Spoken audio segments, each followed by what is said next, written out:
Dear Dr. Love, Happy New Year po sa inyo. Kuya Poy, Happy New Year, Dr. Love. At sa lahat ng bumubuo ng inyong napakagandang programa. Naway mas marami pa po ang inyong matulungan sa pagpasok ng taong 2025. Ako po si Angela, taga Batangas, 30 years old. Mayroon na po akong kinakasama at isang anak. Nakatira kami sa bahay ng mga magulang ko. Napasulat po ako ngayong bisperas ng bagong taon para sana isangguni ang kasalukuyang kinakaharap ng pamilya namin. Gusto ko po sanang makapagdesisyon na para naman hindi na namin madala pa sa pagpasok ng bagong taon ang lumang problema, lalo na sa pagitan namin mag-asawa.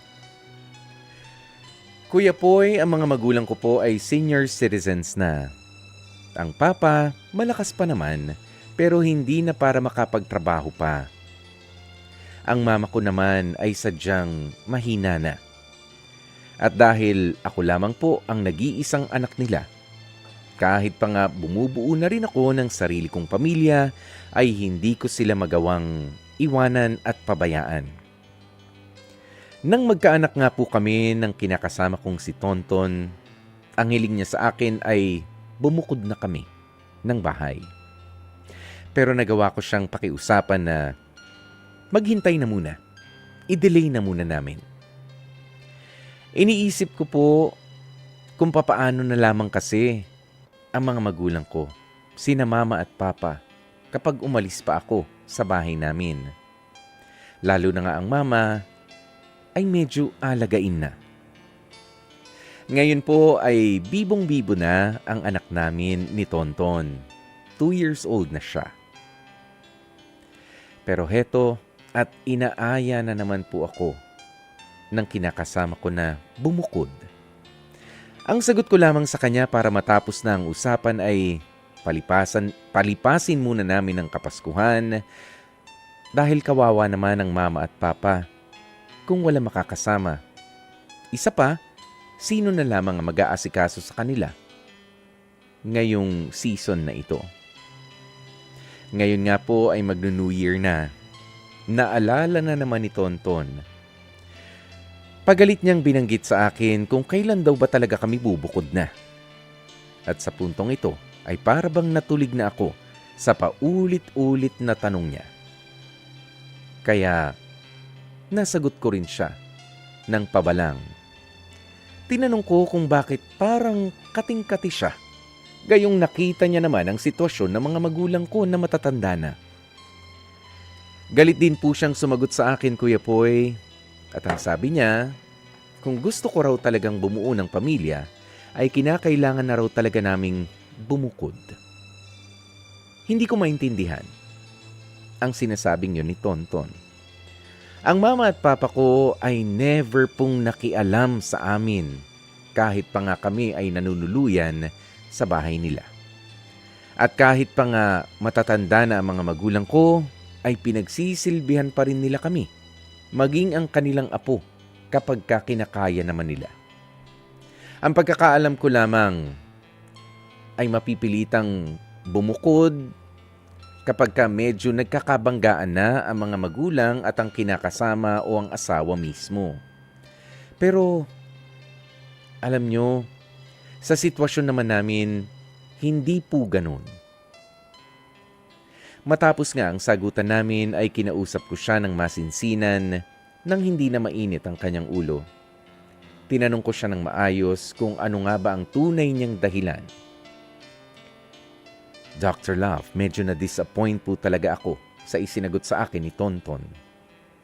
Ang sabi niya sa akin ay naiinis daw po siya dahil nahahati ang atensyon ko sa pagitan ng mga magulang ko at sa kanya bilang kinakasama ko, pati na rin sa anak namin. Imbis na anak na lamang daw namin ang inaalagaan ko, pati raw ang mga magulang kong matatanda na. Imbis na asikasuhin ko rin naman daw siya, ay ako pa raw itong nag-uutos sa kanya na pakiasikaso ang mama at ang papa ko. Dr. Love, nasaktan po ako sa sinabing yon ni Tonton at napaisip ako. All this time pala, hindi niya minahal ang mga magulang ko matapos ang mainit na pagtanggap at pagsisilbi nila sa akin at lalo na nga sa kanya at sa aming maliit na pamilya. Sobrang disappointed po talaga ako. Ngayon ay pinaninindigan niya ang kagustuhan niyang mangyari. Sa kalagitnaan daw ng January ay gusto niya na lumipat na raw kami sa ibang lugar.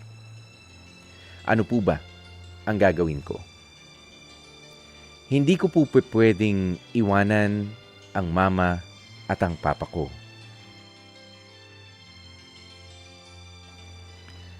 Ako na lang ang mayroon sila.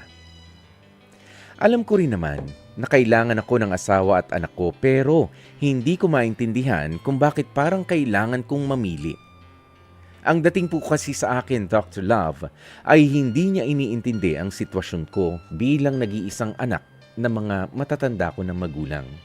At para bang wala siyang puso pagdating sa kanila. Noong wala pa naman kaming anak ni Tonton, hindi naman po siya ganyan. Sa totoo lang, naiintindihan ko ang sentimiento niya. Ang akin lang, hindi ba niya naiintindihan naman ang katatayuan ko bilang unika iha ng aking mga magulang? Isa pa po kung sakaling bumukod nga kami, ay dodoble ang mga gastusin.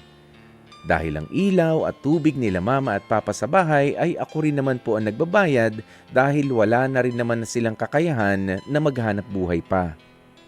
Sinabi ko ito sa kanya pero hindi niya po ako pinakinggan.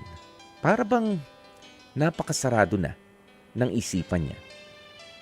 Minsan nga inaisip ko, bakit ngayon ko lang nalaman na ganito pala ang lalaking pinili kong makasama? Bakit ngayon ko lang naramdaman na wala pala siyang malasakit sa pamilya ng taong kinakasama niya?